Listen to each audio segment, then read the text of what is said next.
নবম দশমের ভেরিফাই কাজ তো শুরু হয়েছে, তো ইন্টারভিউ প্রক্রিয়া কবে থেকে শুরু হচ্ছে, তার সম্ভাব্য তারিখ এবং সময়সীমা কি আছে, আমি আজকে সে নিয়ে ডিসকাস করব।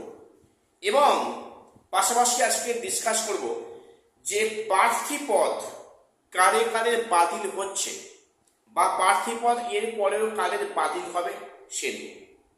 আর ইডাব্লিউএস নিয়ে এখনো কিন্তু অনেকের ডাউট ক্লিয়ার হয়নি। দেখো, ইডাব্লিউএস নিয়ে কমিশন কারেন্ট ইয়ারের সার্টিফিকেট চাইছে, প্লাস প্রিভিয়াস ইয়ারের সার্টিফিকেটটা চাইছে। এটা কেন হচ্ছে, এক্ষেত্রে আমাদের কি করা উচিত, আমি সে নিয়েও আসছি। এবং এনসিটি অ্যাপ্রুভ কপিতে সেখানে কলেজের সিলমোহর বা স্ট্যাম্প নেই, সেক্ষেত্রে কিন্তু কমিশন অনেককে ফিরিয়ে দিচ্ছে। কাদের ফিরিয়ে দিচ্ছে আর কাদের সিলমোহর স্ট্যাম্প না হলেও কোনো সমস্যা হচ্ছে না, আজকে আমি সে নিয়েও ডিসকাস করব।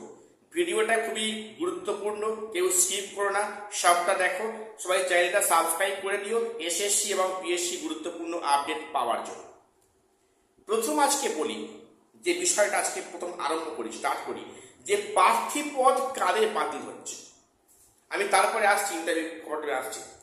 প্রার্থী পদ কাদের বাতিল হচ্ছে বা হবে পরে, দেখো যাদের মারাত্মক ভুল, যে ভুলটা ফ্রড কেসের আওতায় পড়ছে। মনে করো তোমার ডেট অফ বার্থ বা তোমার এজ, তোমার লিমিট পার হয়ে গেছে, তুমি সেখানে ইচ্ছা করে তুমি এজ সেখানে কমিয়ে ফর্ম ফিল আপ করেছো, তোমার প্রার্থী পদ অবশ্যই বাতিল হচ্ছে, একদম শিওর। এবং অনেক ক্ষেত্রে এমনটাও হয় বা হবে বা হচ্ছে যে এক্সপিরিয়েন্সের ভুয়ো তুমি তথ্য প্রদান করেছো।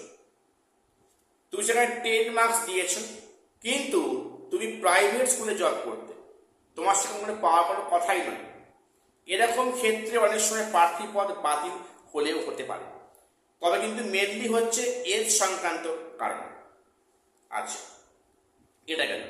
এবারে যেটা মানে বেশি করে মিডিয়াতে ঘুরছে যে ইডাব্লিউএস সার্টিফিকেট নিয়ে অনেকের এখন ডাউট ক্লিয়ার হয়নি।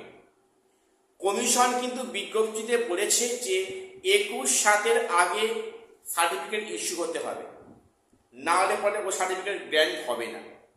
এবারে অনেকে 2025-26 অর্থবর্ষে বা শিক্ষাবর্ষে সার্টিফিকেট নিয়েছে, সেটা 21 সালের আগেই ইস্যু হয়েছে। তা সত্ত্বেও কমিশন প্রিভিয়াস ইয়ারের সার্টিফিকেটটাকে চাইছে। এটা কেন? দেখো, এর কারণটা হচ্ছে কি, কমিশন দেখতে চাইছে তুমি সার্টিফিকেটটাকে নিয়েছো শুধু পরীক্ষা দেওয়ার জন্য, কাজেই তোমাকে কিন্তু প্রিভিয়াস ইয়ারের সার্টিফিকেটটা কাছে রাখতে হবে, প্লাস কারেন্ট ইয়ার। যদি এমনটা হয় যে তুমি এবারে সার্টিফিকেটটা পেয়েছো 21 সালের পরে, সেক্ষেত্রে তুমি অ্যাপ্লাই করার সময় যে একটা স্লিপ পেয়েছিলে, সেই স্লিপটা এবং প্রিভিয়াস সার্টিফিকেটটা নিয়ে গেলে কোনো সমস্যা কিন্তু হচ্ছে না। কাজেই ইডাব্লিউএস নিয়ে কেউ ভ্রান্ত ধারণা মনের মধ্যে রেখো না, প্রত্যেক ডাউট ক্লিয়ার করে নাও। কমিশন চাইছে প্রিভিয়াস ইয়ারের সার্টিফিকেট প্লাস কারেন্ট ইয়ারের সার্টিফিকেট, ঠিক আছে? তো এবারে বলে রাখি যে এনসিটি অ্যাপ্রুভ কপিতে অনেকের সিগনেচার বা স্ট্যাম্প নেই, সেক্ষেত্রে অনেককে কমিশন কলেজ থেকে স্ট্যাম্প সিগনেচার আনতে বলছে। একটা সময় দেয়া হচ্ছে, সময় যে চাইছে ক্যান্ডিডেটটা। এটা কাদের ক্ষেত্রে হচ্ছে আর কাদের ক্ষেত্রে সমস্যা হচ্ছে, দেখো বলে রাখি। যারা বাইরের স্টেট থেকে বিএড করেছো, অন্য সেক্টরে বিএড করেছো, রাজস্থান, হরিয়ানা, লখনৌ বা সেখানে অন্য সেক্টরে যারা বিএড করেছো, তাদের এনসিটি অর্ডার কপিতে কিন্তু কলেজের সিলমোহর এবং প্রিন্সিপালের সাইন অবশ্যই লাগছে। আর যারা ওয়েস্ট বেঙ্গল থেকে করেছো, তাদের শুধুমাত্র এনসিটি অর্ডার কপি হলেও হবে, সেখানে স্ট্যাম্প সিলমোহর না হলে কোনো সমস্যা হচ্ছে না। প্রত্যেকে ভালো শুনে নাও, এটা যারা বাইরের স্টেট থেকে বিএড করেছো তাদের কিন্তু প্রত্যেকের এনসিটি কপিতে কলেজের সিগনেচার এবং সেখানে সই অবশ্যই লাগছে। যারা বেঙ্গল থেকে করেছো তাদের কিন্তু সিলমোহর এবং সেখানে সিগনেচার না হলে কোনো সমস্যা হচ্ছে না। কাজেই এ নিয়ে হয়তো ভ্রান্ত বিশ্বাস করো না। এইবারে বলি যে ইন্টারভিউ কাজ কবে থেকে শুরু হচ্ছে। আমি প্রিভিয়াস ভিডিওতে বলেছি যে ইন্টারভিউ কিন্তু ভোটের মধ্যে হওয়ার কোনো সম্ভাবনা নেই। এটা ভালো করেই জানতো স্কুল সার্ভিস কমিশন। তা সত্ত্বেও কেন নাটক করে একাডেমিক সেখানে একটা ক্যালেন্ডার প্রকাশ করলো যেখানে ইন্টারভিউ প্লাস ডেমো সেখানে প্রোগ্রাম দেওয়া আছে? এটা কেন করলো? ওরা কি জানতো না যে ভোটের জন্য ইলেকশন ডিউটিতে অফিসারদের নিয়ে নেওয়া হবে? আসলে সবটাই জানতো, একটা প্রি প্ল্যান।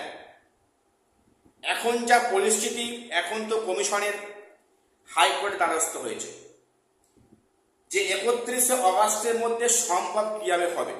35 জন অফিসার আছে, 24 জনকে নিয়েছে, থাকে করে 11 জন। এই 11 জন দিয়ে 11 জন আছে কাউন্সেলিং, ভেরিফিকেশন, ইন্টারভিউ কেমন করে সম্ভব? তাহলে কি এটা কি এসএসসি আগে জানতো না? তাহলে সেখানে কেন একটা ফাউ ক্যালেন্ডার প্রকাশ করলো আমার ঠিক মাথায় আসছে। তো যাই হোক, আপাতত ভোট প্রক্রিয়ার মধ্যে ইন্টারভিউ কাজ সম্পূর্ণ হচ্ছে না, হওয়ার কিন্তু কোনো সম্ভাবনা আমি দেখছি না। যা হবে after election, after result of election, ইলেকশনের রেজাল্টের পর কিন্তু তখন হয়তো এই ইন্টারভিউ কাজ শুরু করবে স্কুল সার্ভিস কমিশন। হয়তো এর মধ্যে আরও কয়েকটা সাবজেক্টে ভেরিফাই কাজ কন্টিনিউ হলেও হতে পারে, তাও সম্ভাবনা কম, আমি তোমাদের তাও বলে রাখছি। কারণ এ নিয়ে অলরেডি হিন্টস দিয়েছে হাইকোর্টে যে আমাদের কর্মী নেই, অফিসার নেই, স্টাফ নেই, কাজ হবে কি করে?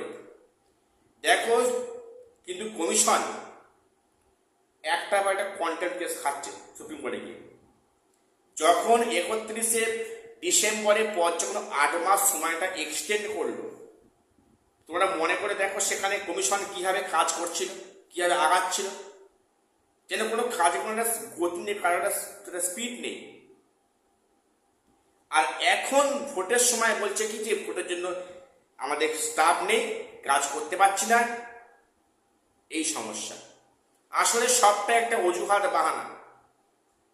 কাজেই এখন যা পরিস্থিতি, 31শে অগাস্টের মধ্যে এই নিয়োগ প্রক্রিয়া সম্পূর্ণ হবে কিনা সে নিয়ে একটা বড় কোশ্চেন মার্ক অন্তত আমার মনে আছে, তোমাদের সবার মনে আছে।